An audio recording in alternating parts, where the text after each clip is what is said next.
Hey. Hey, I'm Victor, and today I want to give you an advanced talk showing different patterns and techniques that work well if you use NgRx. So I was at Google before on the Angular team, and I used to blog at Savkin.com, and these days I blog at blog.narrow.io, so check it out. How we work, what we do, go to our site. You can go to our blog and our Twitter to get high-quality Angular content. You can also check out our books, and if you grab me after the talk, I will give you all of them for free. All right, so today I will start with a short overview of NgRx and why you should use it and what challenges you're going to face while trying to do it.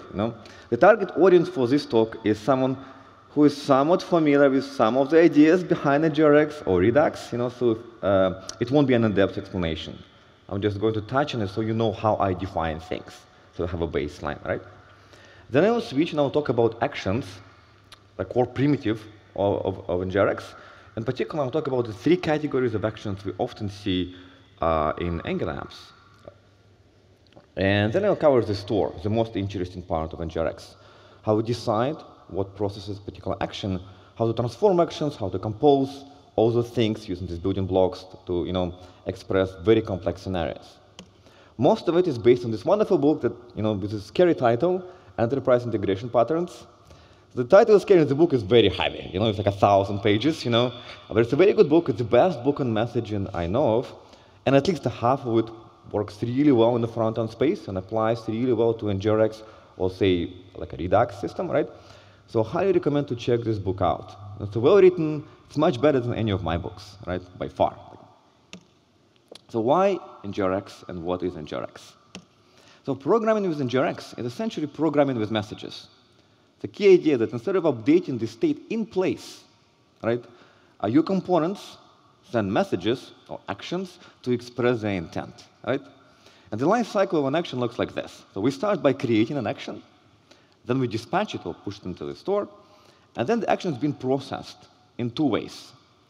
The first way is it can be processed by a reducer, which is a simple, pure function that takes some sort of state or a substate of your application. It takes an action, and it applies the action to the state to create new state, right?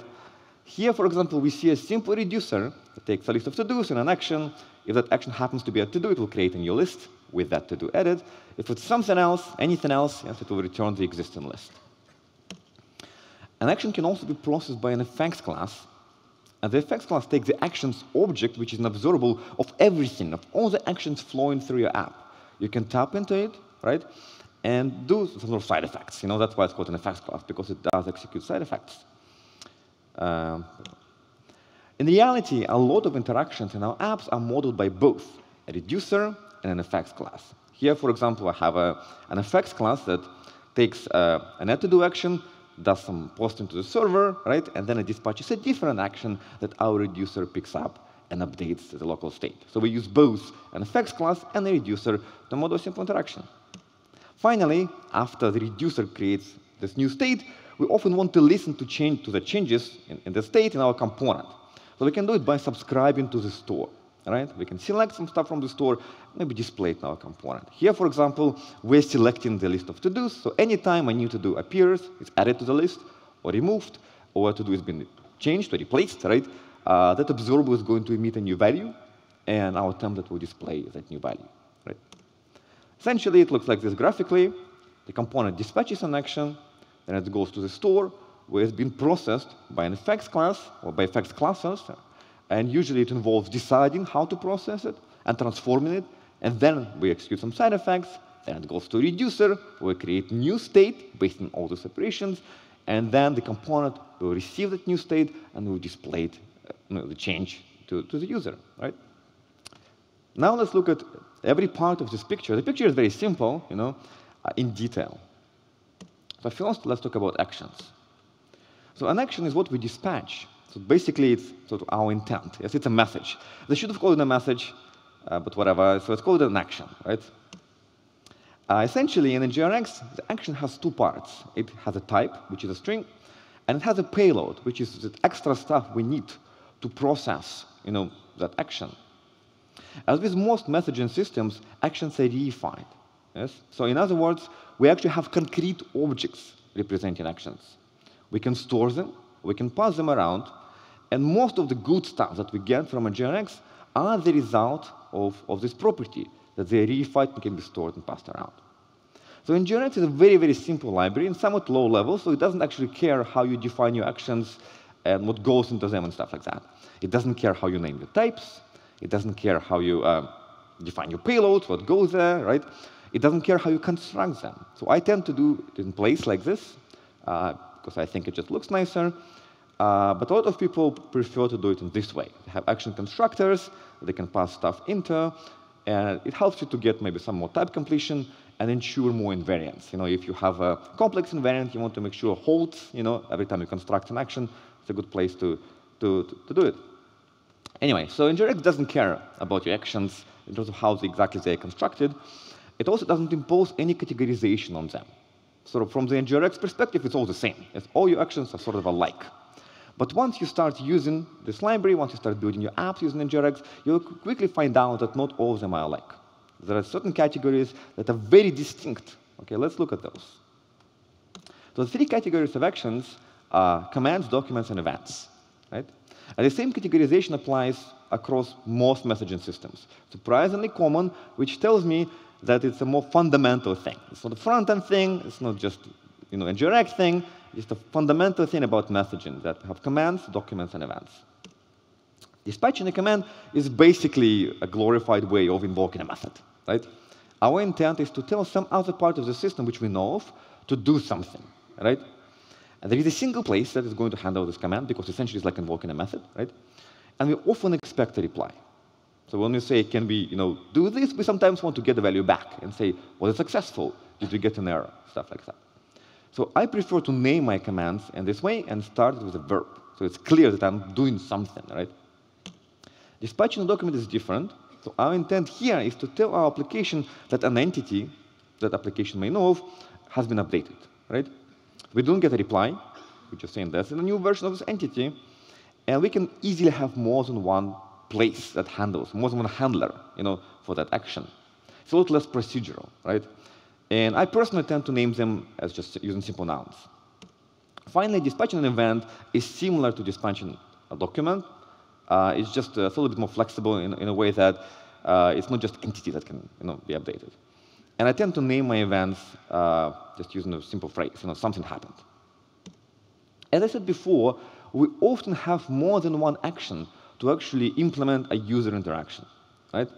And it's often a command and an event, or a command and a document. Right?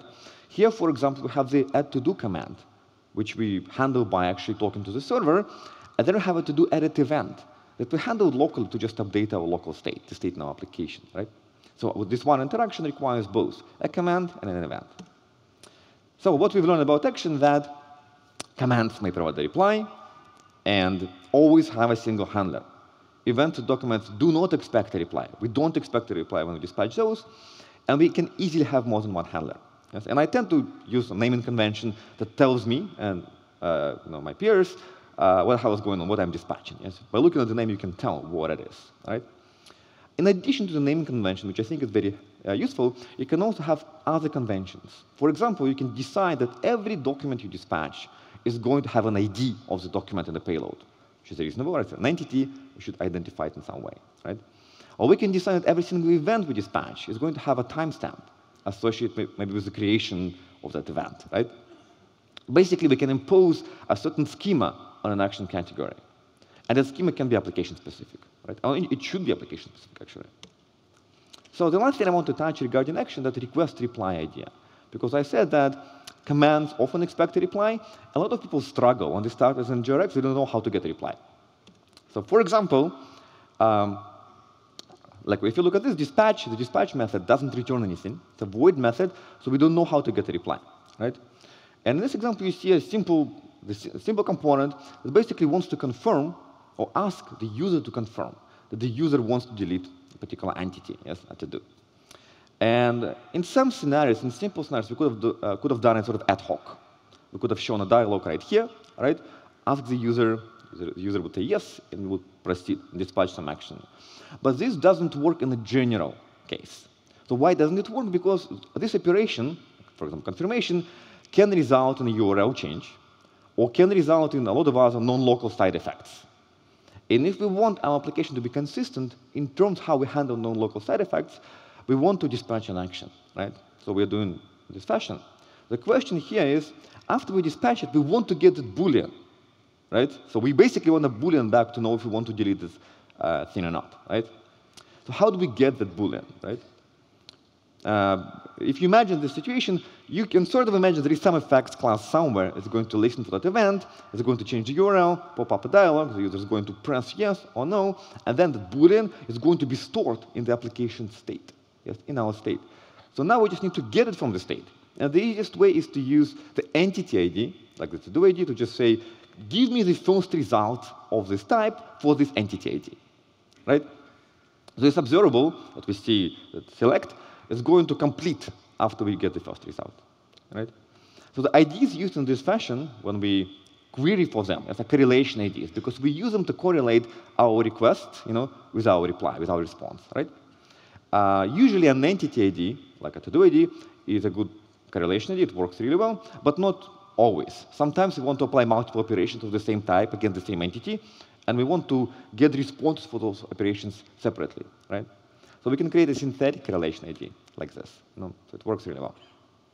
So correlation IDs are really useful for supporting this request-reply scenario, but they're also useful for a lot of other scenarios. Anytime you do anything really complex when it comes to coordination, you probably would want a correlation ID. For example, you might have an operation that you start that can spawn a bunch of actions, that can run for whatever, seconds, minutes, who knows, right? And you want to wait for all of them to complete before you maybe show something to the user, right? Correlation ID is a good way to achieve that. All right, so we've learned about actions. Basically, it's a message. We've learned about the 3 categories of actions. Now let's talk about the store, which is a place where we process actions, right? I think it's the most interesting part of NgRx. So that's the store. Usually, when talking about the store or NgRx or Redux or whatnot, developers tend to focus on reducers. Yes? I don't, because reducers are very simple, synchronous functions. Take an object, take a different object, take a new object. There is not much to it. And they are so simple and so easy to reason about and understand, because the most interesting part of your application is somewhere else. Like, what is hard about your application is not computing values. Yes, we figured it out. That's easy, right? The hardest part of your application is manage synchronicity, manage side effects, coordinate all the side effects, talking to the server. All of those things are really hard, right? Reducers don't do that. In case of NgRx effects classes do that. So NgRx effects classes are the most interesting part of NgRx, and because they basically tackle the hardest problem in your application. All right? And that's where a lot of my experience of building message-based systems on the backend actually came handy, because effects classes are essentially like a message-based system, right? So we can apply the same sort of patterns we've learned from the backend to dealing with those here, right? All right, so a lot of what effects classes can do can be categorized in 3 ways. They can decide what should process what action. Because the component doesn't know. The component just says, I want this to happen. Then the effects class can decide what should do it, like what part of the application. Then they can transform actions into other actions. It seems, like unnecessary, but it's surprisingly useful in large applications. And finally, they can perform side effects. The most useful part. Yes, your application exists because of side effects, right? Side effect is where the money is, So it's useful to keep this distinction in mind, these 3 roles that an effects class can play, right? And it's even more useful sometimes to express this distinction in the code. Let's examine them in detail. First, let's talk about deciders, right? What should process what actions. The most basic decider is the one that we all know if we use NgRx, is the filtering decider. Basically, it's so common, NgRx actually comes with a special operator that does filtering by type. Basically, we want to say, we want to look at all your actions, find all the actions of a particular type, and do something in response, right? It's basically the same stuff, right? The next common decider is a content-based decider. And essentially what's happening here is that, this example is contrived, so sort of imagine a more realistic example, right? What's happening here is that we're looking at the payload of your action, and based on the payload, we decide what should be dispatched instead, right? It works really well when you have sort of the same almost the same set of data you want to dispatch, but then depending on some flag, yes, you want to process it in a very different way, right? It allows you, it basically creates a level of interaction between your component and the actual logic, so your component can be unaware of what workflow you want to pick. You can change that logic, you can make the decision making isolate in one place, and you can change it without affecting your components and without affecting the logic or the pieces that actually do the real work, right? The next one is similar to the previous one, but instead of looking at the payload, at the content of your action, we're looking at the context of your application. For example, something has been injected into this guy, right? We have some environment, we read something from the environment, and we decide if it should be one thing or the other one, right?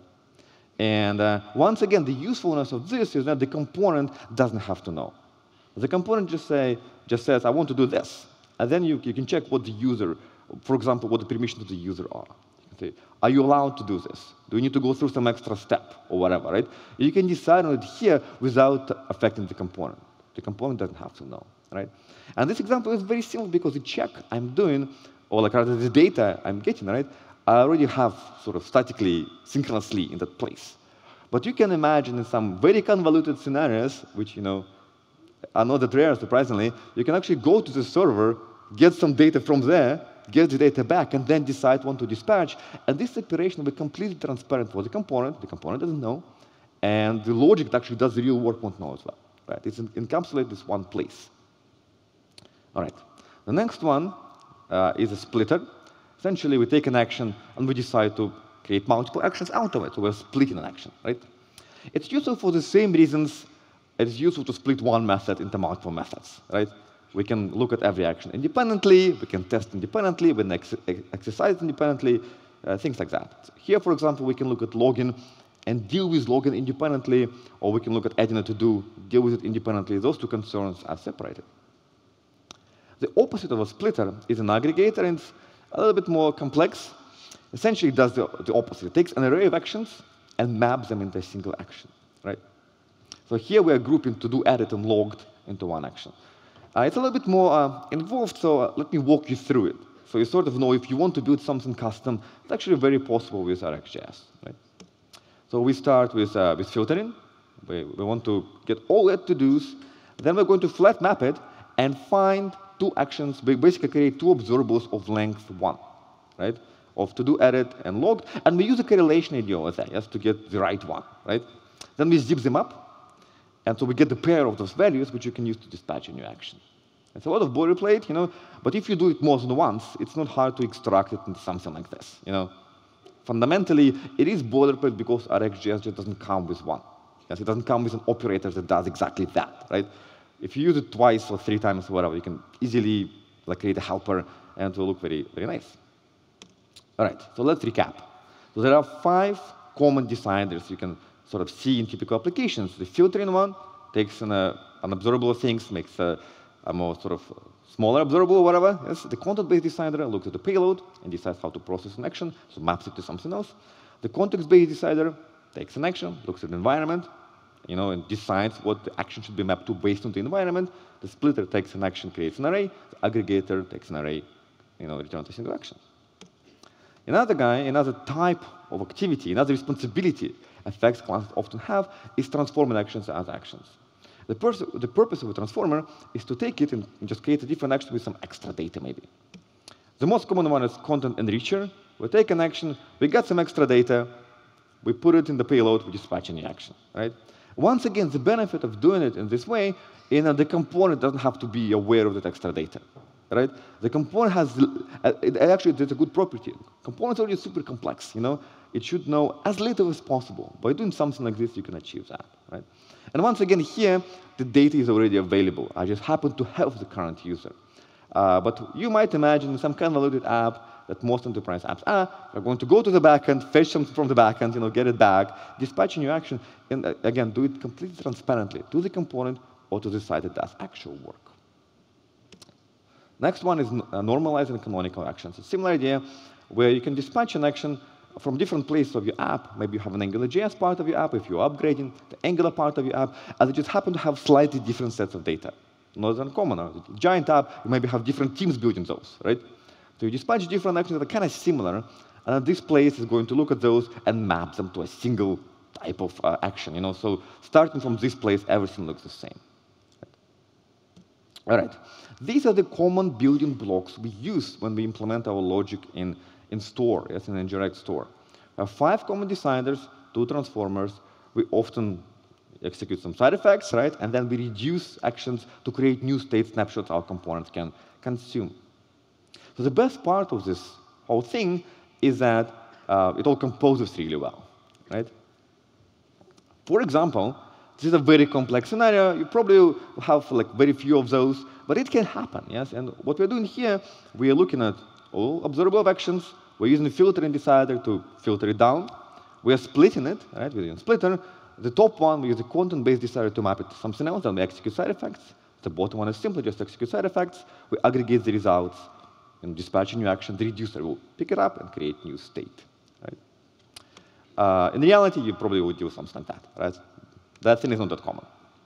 But the important bit here is that, when you look at this picture, is that you don't create 7 or whatever classes to express this interaction. Yes? It's a bad idea. You want things to be together for as long as possible, right? Things being together often is a good thing. Yes? Locality is a good property. So I'm not advocating you to have 7 classes. It's a stupid idea. What I'm advocating is to just name things. Yes? Use real names when you look at things, so you can talk to your peers, effectively. Oh. Okay, here we go. For example, this is basically a scenario of the same complexity. It's done in one place, Yeah, it's a large class. It looks kind of funky, a little bit scary, but it's okay, right? We are not too scared.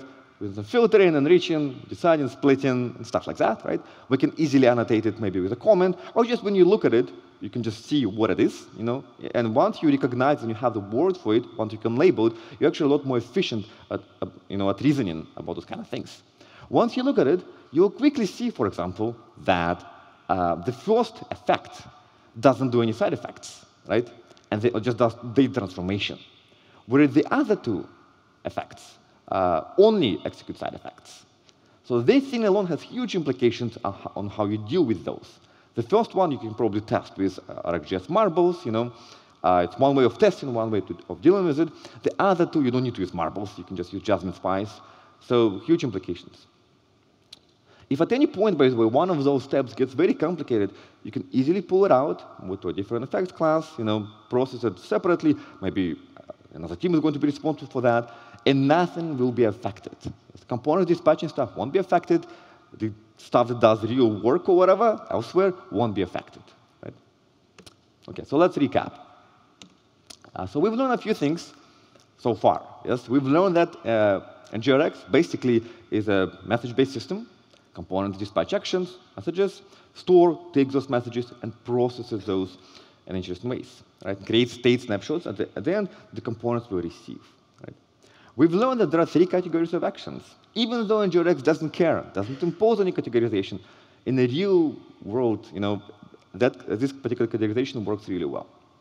We've also learned that commands may provide the reply and often have a single handler, or always have a single handler. And events and documents do not provide the reply. We don't expect a reply from them, and they can easily have more than one handler. Right? We've learned about the building blocks of deciders, transformers. Oh my God, what happened? Okay, cool. There we go. Deciders, transformers, reducing side effects. So those are the building blocks, and we've learned we can compose them really well. It's a good property. And once again, the point is not to have 15 different classes to execute a to-do action, but have meaningful conversations with each other, have a language we can use to talk about our application with precision. Right? We also highly recommend you to check out this book. It's a great book, one of the better books you read about software. Finally, this is like a bonus material because I always want to insert into some talk, and I never had the reason to. Here we go. I have 5 extra minutes. So we've talked about business, all the building blocks. So I want to share in general some observations on NgRx, which I think some people miss. So I think it's useful. Hopefully, it will convince you that this library is worth exploring. Right? The first one is that if you use NgRx properly, the first observation is that components are no longer responsible for state management or side effects. Right? They only render UI. yes, and listen to changes. The UI is very hard. Very hard, yes. Half of my misery is because of how hard the UI is, yes. So moving everything else from the components except the UI actually makes my life easier. Yes. It's finally possible to test them in some meaningful way. It's actually a lot more performant when it comes to change detection, right? Also notice that reads and writes are separated. If you look at components, they dispatch and select to separate operations. This is a very good property. By having this property, you're essentially saying that you can change how data comes about without affecting the component. Yeah, let's see, I'm reading that list of to-dos, and I can actually add to-do from the same place. Because the read is separate, I can open a WebSocket, get some list of to-dos from elsewhere. The component doesn't care. It doesn't care where the to-dos are coming from. What operation creates the to-dos, what affected stupid list, it doesn't matter, right? It's a very good property. Second observation is that reducers are only responsible for state management, and this is the only place that is responsible for state management, right? And reducers are synchronous pure functions. Value in, value out. The easiest thing you can imagine in computing, okay? And note that the state is immutable, right? The state that the store creates is immutable. You can actually ensure that's the case in the dev mode. Why is it important? As many people miss it, because store is a global object. So people get freaked out. It's global object, global state is bad. Global mutable state is bad. Yes? Global mutable state is fine. Yes? There is no problem with global mutable state because you cannot screw it up, right? The global mutable objects are all to insanity. Global immutable objects are fine, right? And one extra thing, because you have this global object and it's immutable, you can actually model your store like a database. Again, many people miss it, but store is essentially a database you run in the browser, right? For example, if you model the store of your application, you can model it in a relational way. So you can have tables, foreign keys, joins, normalization, all the things you know from your backend experience. Why is it important? Because it works really well. Yeah? We spent 30 years figuring it out. It works really well. Just use that. Yes? Suddenly, most of the problems you have day-to-day just go away because there is a solution for every single problem you have. Yes? If you like a document-oriented way more, you can do it in the same way. You can build your local Mongo-like API or whatever. Still model it like a database. Databases are one of the better tools we have, right, in software. So just exploring that idea is very useful. Finally, still have some time, effects basically is the only place in your application that's responsible for coordination and executing side effects. The hardest part of your application by far, right? And that's why it's the most interesting part of NgRx, not reducers. This is why NgRx is very good, right? So often when you talk about Redux, you can the reducers are very easy to understand. Redux is very simple. Redux is simple because the hardest part is not in the core model, right? This is the hardest part. And I think what's great about NgRx is that we use RxJS, right? A lot of similar kind of letters composed in different ways to express side effects. And I think RxJS is probably the best way to manage side effects and coordination, the best mainstream way that I know of. The fact that observables are reified, the notion of time is explicitly defined. It can be hot and cold. You have all these operators you can use to compose observables. It's very, very powerful. If you try to implement a thing called switch map without observables, it's actually surprisingly easy to get it wrong, right? Everyone gets it wrong.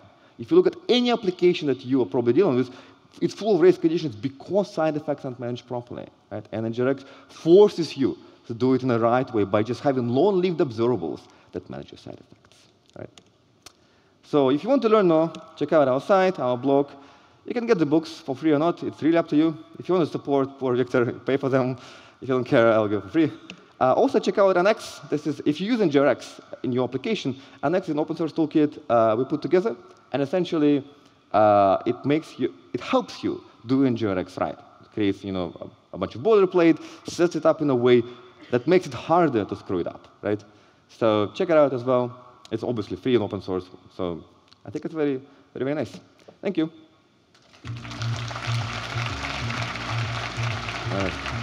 Thank you, Victor. Thank you. OK, folks, we're going to have one more talk in this room. Before I introduce that talk.